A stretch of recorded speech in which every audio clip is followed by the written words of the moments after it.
aku mau supaya teman-teman sepergerakan juga nggak jadi kemana-mana asumsinya gitu. Oke. Jujur bahwa ada proses internalisasi nilai-nilai yang tidak sampai kepada si oknum itu. Iya. Artinya kalau ingin hasil cepat tanpa mau berproses. Ya. Padahal kan untuk mendapatkan sesuatu itu kan harus berkeringat juga kita untuk mencapai itu. Betul, Tapi kita karena kita butuh cepat, ya udah kita jual gerakan. Tapi kita karena kita butuh cepat, ya udah kita jual gerakan. Tapi kita karena kita butuh cepat, ya udah kita jual gerakan. Kejujuran kita pun masih diuji di sini kan. Iya. Itu dia. Berarti sejauh ini sih abang tetap ini ya, masih di jalan yang lurus-lurus ya bang? Ya, semoga masih terus. Dari ketawanya sih aku yakin senior saya ini panutan. Oke, selamat malam semuanya. Seperti biasa, walau malam kita selalu sapa selamat pagi karena spirit pagi ada di malam hari ini. Dan satu hal yang mau saya sampaikan ke KDK Lovers, ada hal yang luar biasa karena apa? Malam ini saya menemukan sosok yang luar biasa. Ini senior saya, the first time pertama ketemu, tapi saya udah langsung tertarik sama beliau. Kenapa? Karena sebelum-sebelumnya saya tahu prestasinya lewat media saja, dan ini harus saya ulik dulu ya. Ini menariknya, senior ini jauh ya bang di atas saya ya? Jauh. Senior saya ini jauh di atas, tapi seperti yang saya lihat, se-humble inilah senior ini. Oke teman-teman, ini Bang Bashley ini, saya boleh flashback sedikit.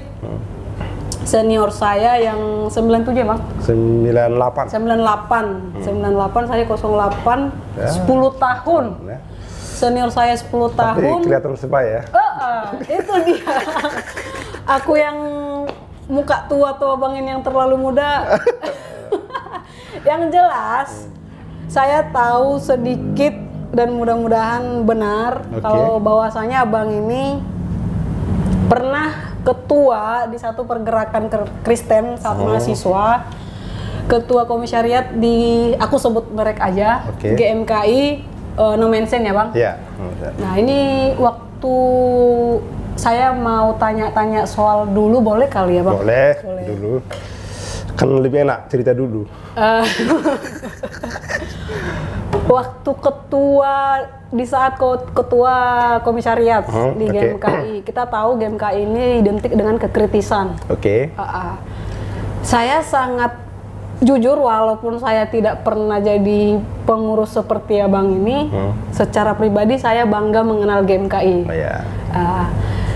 Yang menjadi pertanyaan saya, kenapa banyak, mudah-mudahan saya salah, ada beberapa orang yang mungkin seorganisasi tadi, pergerakan tadi yang memang dia pure pergerakan yang kritis, jalur kiri ya. Tapi terkadang dimanfaatkan juga sama orang-orang yang kayak saya, kalau boleh ikutin sampai jual pergerakan lah gitu-gitu. Ini dari seorang ketua, gimana nih sikap dari seorang ketua gini? Pertama kan gini, saya itu dulu ketua GMKI Komisariat Universitas HKBP No Mention. Sebenarnya saya juga secara pribadi senang bertumbuh dan belajar dan berkembang di kampus Universitas HKBP No Mention. Kenapa? Karena di sana saya dipertemukan dengan banyak senior-senior yang dulunya memang aktif di dunia gerakan, baik itu yang di gerakan mahasiswa maupun di gerakan buruh. Nah, perkenalan saya dengan GMKI tentu membawa saya, menggiring saya secara alami untuk bergaul dengan senior-senior. Nah, perkenalan dengan game kayak itu kan tentu kan mengajarkan saya juga untuk kritis di zaman itu kan, karena pas masa-masa transisi dari reformasi ya, 98 kesininya tentu masih banyak senior-senior yang sering bermain di kampus, dan itu membuat kita mau tidak mau harus nempel apa yang mereka ajarkan ke kitanya. Nah, di zaman itu juga, di zaman saya berproses di GMK itu, kebetulan kan kita juga tidak hanya tinggal diam dalam mengkritisi soal kampus. Pertama, GMK Komisariat HKBP Indomensen itu kan concern dia juga bagaimana mempertahankan atau memperbaiki organisasi mahasiswa, badan eksekutif mahasiswa dulu ya. Nah, di situ kita proaktif untuk melakukan pergantian kepengurusan pada saat itu, karena dulu kepengurusan kita itu kan agak lama, tidak mengalami pergantian. Jadi kita hidupkan kembali BEM fakultas maupun BEM di tingkat universitas. Gitu. Jadi budaya berorganisasi kita tularkan kepada mahasiswa, budaya untuk memahami hak dan kewajiban mahasiswa juga di situ kita inikan juga, kita ajarkan juga ke sana. Artinya yang kalau saya ikutin sih pergerakan di zaman abang itu jauh lebih gimana ya? Ya, menurutku sih dibandingkan sekarang dinamikanya jauh lebih jauh lebih bergairah lah di zaman itu ya, dibanding kalau kita bandingkan sekarang. Walaupun kemarin saya sampaikan di ulang tahun GMK Komisariat Indomensen yang ke-29, saya sampaikan bahwa zaman kan sudah berubah. Pola kita berorganisasi juga harus berubah. Dan melakukan tata kelola di organisasi juga harus berubah. Jadi itu yang harus kita buat di zaman sekarang. Jadi kan nggak mungkin juga mereka copy paste dari dulu dengan yang sekarang. Tapi ada satu yang harus konsisten. Pertama, setia di garis-garis perjuangan dan nilai-nilai yang kita punya diperjuangkan. Artinya kalau saya lihat sih, apalagi kayak di zaman abang 98 ya, kena lah ya. Aku secara pribadi nih bang, secara pribadi saya melihat dinamika tadi ya lebih dapat di sananya, tanpa mengurangi rasa hormat di perjuangan sekarang ini gitu. Cuman kan kalau pergerakan-pergerakan itu jelas saya juga masih kurang. Cuman saya termasuk orang yang mengikutin. Termasuk di beberapa pergerakan dari GMKI kita buat ya. Jadi gini bang, image GMK ini kan image-nya kan kritis. Artinya di sini orang-orang yang berani speak up dan dia tidak asal speak up. Itu yang saya tahu dan yang saya pelajari. Gitu. Namun beberapa mungkin setelah saya masuk beranjak senior kali ya bang, aku lihat adik-adik di GMK itu juga sekali lagi tanpa mengurangi rasa hormat saya ke adik-adik. Jadi kayak asal berorganisasi bang. Ini kan satu apa ya? Sementara tadi kalau abang bilang kita ini apa namanya harus di-upgrade nih, karena tahun demi tahun, era demi era berubah. Di saat era katakanlah sekarang era digital, era kayak industri 4.0, lah justru harusnya kita dituntut lebih cerdas lagi dari yang dulu-dulu. Nah, yang sekarang saya lihat itu kayak melempem. Nah, bahkan kalau ditanya, saya udah jumpain beberapa mahasiswa kalau ditanya tentang demo, apa sih yang kamu demokan, kadang nggak tahu apa yang didemokan gitu loh bang. Ini seorang ketua dulu gimana nih bang menyikapi yang begini? Ya pertama kan Perkembangan teknologi yang sekarang ini memang kita nggak bisa nafikan bahwa itu membuat kita jadi semakin instan ya. Yep. Pertama, contoh sederhana, kalau kita dapat broadcast dari WA misalnya, Yep. begitu gampang kita mendapatkan itunya dan begitu gampang juga kita menghapus. Ya. Begitu gampang kita dapat informasi tentang apapun itu, tapi begitu gampang juga kita menghapus itu dan menyebarkannya ke pihak lain Ya. tanpa mengkritisi apa sih sebenarnya isinya. Isi broadcast tadi. Sehingga karena kita nggak paham isinya, gampang juga menyebarkannya, ya semua itu menjadi kita anggap sebuah kebenaran. Ya. Itu satu sisi. Di sisi lain ada mungkin defisit dalam membaca mungkin ya. Ya. Gairah membaca di Kurang teman-teman mahasiswa sekarang atau itu kurang. Betul. Jadi ya namanya gairah membacanya kurang, berdampak dengan soal kekritisan. Sehingga apapun yang mereka dapat, jadi itu dianggap sebuah kebenaran. Yap. Gitu. Kurang kritis ya. Yeah. Kurang kritis. Oke. Berarti seperti itu tadi soal adik-adik yang udah sedang dalam sekarang ini gitu. Yeah. Kalau yang menyikapin tadi Bang, yang saya melihat ngikutin ya di media-media. Ada game KI Setanah Air yang sampai mau jual nama organisasi itu gimana? Itu hal yang lucu sih menurut aku Bang. Karena satu hal yang saya tahu kadang nih yang berbicara di media itu orang-orang yang tahu tentang game KI dong. Aku mau supaya teman-teman sepergerakan juga nggak jadi kemana-mana asumsinya gitu. Oke. Pertama kan gini, kita juga prihatin juga kalau ada orang yang menjual gerakan untuk kepentingan kelompoknya, atau kalau kita buat yang paling sempit lagi untuk kepentingan perut. Ya kan, itu kan kita sangat prihatin dengan itu. Kenapa misalnya itu bisa terjadi? Tentu kita harus jujur bahwa ada proses internalisasi nilai-nilai yang tidak sampai kepada si oknum itu. Ya.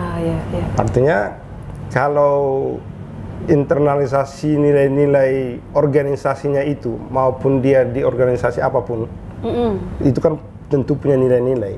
Harusnya dia harus teguh di garis perjuangannya.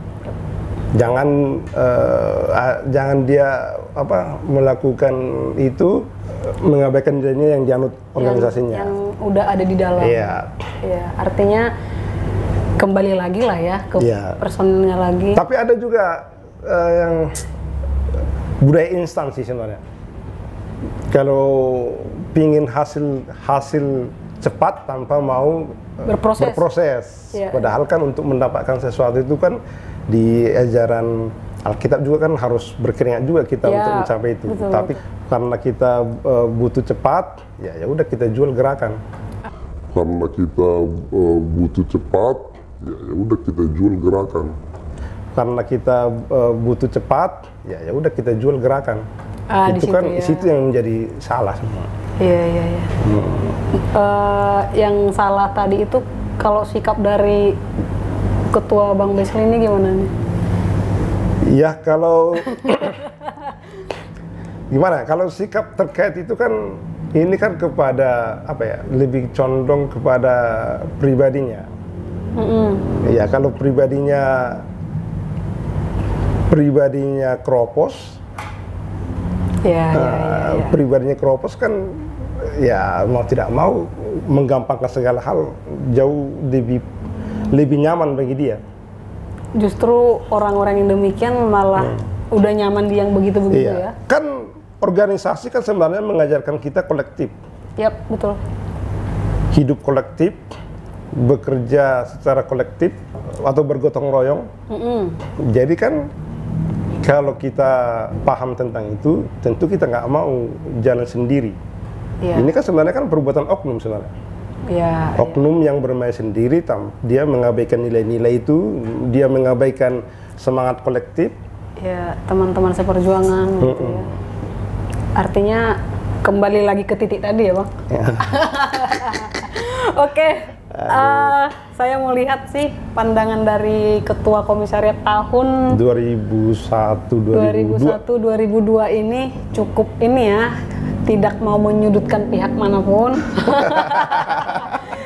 Tetapi saya cukup ini, kalau kayak pandangan terlalu ke negara sini, tapi aku mau dong pandangan senior saya melihat kayak yang kemarin umbar-umbar kayak ketua GMKI PP ya, PP ya teman-teman, yang sampai deklarasi kami. Ini kan karena apa Bang? Karena di mata saya itu kan GMKI itu besar, GMKI itu besar, dan selama ini itu tadi yang mengkritisi pemerintah itu ini bagian dari GMKI. Dan ketika ada hal yang dibuat kehitung beberapa bulan yang lalu, ini kan pro kontra, pro kontra. Nah, kalau Abang sendiri mau lihat gimana nih Bang? Pertama kan gini, hidup itu kan harus berwarna. Siap. Kan? Gak mungkin hidup itu harus merah atau kuning. Itu saja. Itu saja. Itu kita harus mengakui bahwa hidup itu harus berwarna. Kalau ada yang tidak setuju dengan satu pandangan, kita kan tidak bisa juga serta-merta menyatakan itu salah. Nah, kalau dikaitkan dengan soal pilihan, GMKI atau organisasi sipil, sebenarnya dia kan harus bisa menyampaikan pandangan tentang apapun itu, termasuk mengkritisi internalnya maupun eksternal. Nah, mengkritisi itu menurut saya ya harus, itu gairahnya anak muda. Itu cirinya anak muda. Nggak bisa juga kita larang orang berpikiran kritis. Tidak bisa juga kita bungkam orang untuk tidak berkata apapun. Bahwa si A berbeda pandangan dengan kita, itu bukan sesuatu yang haram. Kita di negara merdeka juga, bebas, demokrasi ya. Tapi itu ada saya ikutin media, artinya dia kan sedang mengetuai satu GMKI tersebut. Ini pribadi apa bawa organisasi itu gimana tuh Bang? Ya, ini pertanyaan ini kan sebenarnya bukan kapasitasku sebenarnya. Ini pandangan Tapi dari... kalau saya memandang dari luar sih, ya kalau saya memandang dari luar, ibaratnya kan gini. Dia sedang menjalankan fungsinya sebagai pimpinan organisasi yang menyampaikan pandangannya terhadap isu atau merespon yang berkembang di masyarakat. Dia sedang menjalankan fungsinya. Bahwa pandangannya dia berbeda dengan kita tidak bisa salahkan dianya. Secara pribadi saya juga tidak terlalu berpandangan lain dengan sikapnya dia terhadap itu. Tapi sah-sah saja dia melakukannya. Itu bagian dari kekritisan juga. Iya. Berani berbeda juga ya. Berani berbeda juga. Dan itu tadi ya, kalau ini mungkin kayak ada relate juga dengan yang sekarang ini milenial ya Bang, aku bicara milenial, artinya banyak hal yang kita jumpain kaum generasi sekarang nggak baik, katanya nggak baik kita bilang itu tadi ya, kayak kita dapat pesan cepat hapus, cepat share gitu-gitu. Yang saya lihat nih Bang, generasi sekarang kurang punya apa sih, value di diri sendiri dulu deh. Gitu. Ini sebagai senior gimana nih Bang? ada ajakan buat adik-adik apa gimana? Pertama kan gini, value yang kita anut itu tidak jauh dari keluarga. Ya. Artinya kan keluarga lah sebenarnya tempat pertama kita membangun value. Yep. Value yang ada di diri kita. Pun kita bergabung dengan sebuah organisasi, menurutku itu hanya sebuah faktor yang menguatkan. Jadi kalau saat ini nilai-nilai itu kurang kuat, kurang berasa gitu. kurang berasa, Kurang terlihat nih karakter. kurang terlihat, ya gimana? Anak muda sekarang udah lebih banyak diperhadapkan dengan gadget, dengan smartphone, di handphone, terus berinteraksi dengan temannya atau di keluarga juga berkurang. Itu kan sebenarnya berpengaruh hubungan antar manusia. Mengurangi kitanya ya. Iya juga sih. Oke, artinya itu tadi ya, walaupun kita harus mengupgrade diri juga, tapi kita jangan lupa atas value-value tersebut ya. Iya. Oke Bang, itu luar biasa. Tapi sebelum kita close, saya cukup tertarik dari pergerakan tadi. Kita beranjak ke karir. Oke, karir. Oke, ini Bang, saya sangat tertarik dengan kebetulan saya juga junior Abang di ekonomi. Oke. Dan yang saya tahu ini senior saya ini cukup cemerlang ya, cemerlang di akuntan publik ya. Oke. Akuntan publik. Saya mau ada hal yang mau saya tanyakan. Oke. Hal apa dulu Bang supaya sampai ke akuntan publik? Kenapa harus akuntan publik? Oke. Gitu. Jadi banyak pilihan, pasti banyak lah. Yeah. Dan Abang memutuskan ini karena akuntan publik ini kan bos sendiri. Nah, ini karena saya mau teman-teman akunting itu yang belum akuntan juga ini jadi bahan referensi juga, gitu Bang. Pertama kan gini, background saya kan S1 jurusan akuntansi. Yep. Nah, akuntansi kan kalau saya itu tamat tahun 2003. Sebenarnya GMK juga memperkenalkan saya dengan dengan akses dengan senior-senior ya. Yep. Tahun 2003 itu saya tamat itu pertama ya, kita itu bergabung dengan sebuah perusahaan perkebunan sawit. Oke. 2003 itu kebetulan yang dari Nomensen itu yang bergabung itu ada 4 ya. Yep. Semuanya kebetulan backgroundnya GMK. Oh ya? Ya, di salah satu grup RGMI. Oke.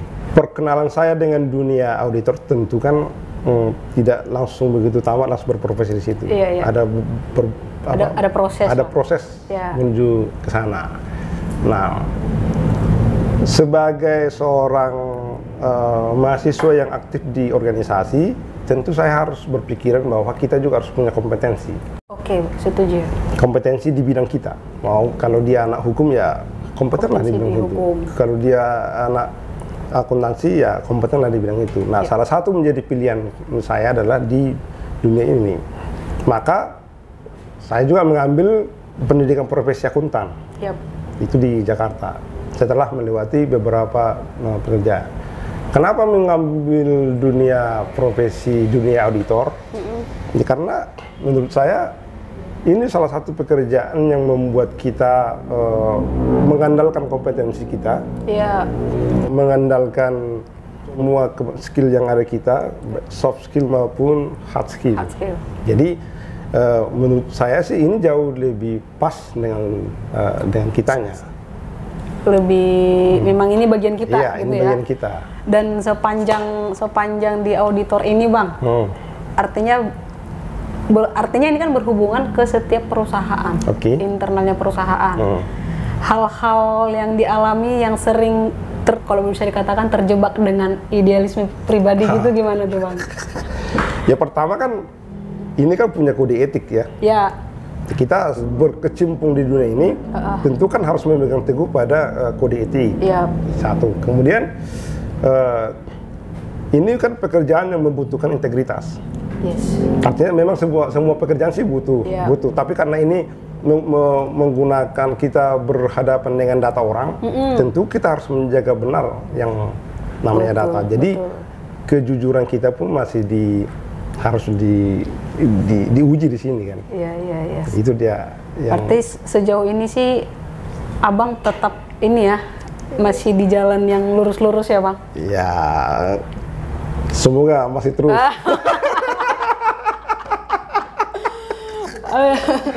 Dari ketawanya sih aku yakin senior saya ini panutan.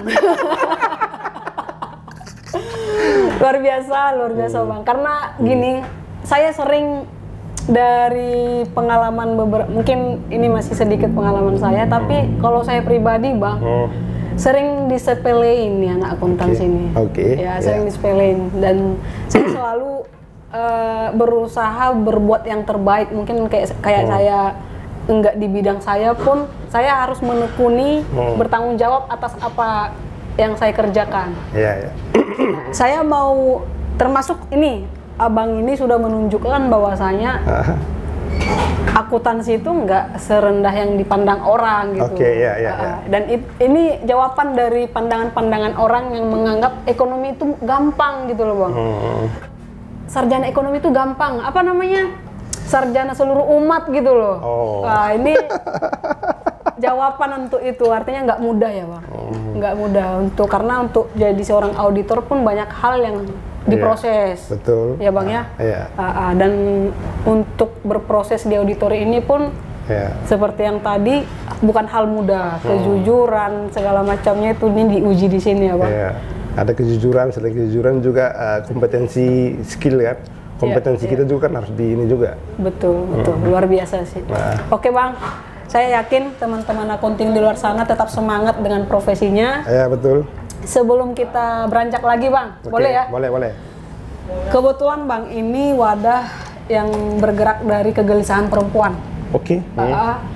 Di mana enggak 1-2 titik lagi saya jumpain bahwasanya kesetaraan gender itu sangat miris dengan hal-hal yang demikian. Iya. Perempuan selalu dianggap lebih di bawah daripada laki-laki. Dan nggak usah jauh-jauh, dan setiap video saya sampaikan artinya saya mau pandangan-pandangan dari siapapun. Artinya perempuan dan laki-laki itu sejatinya sama.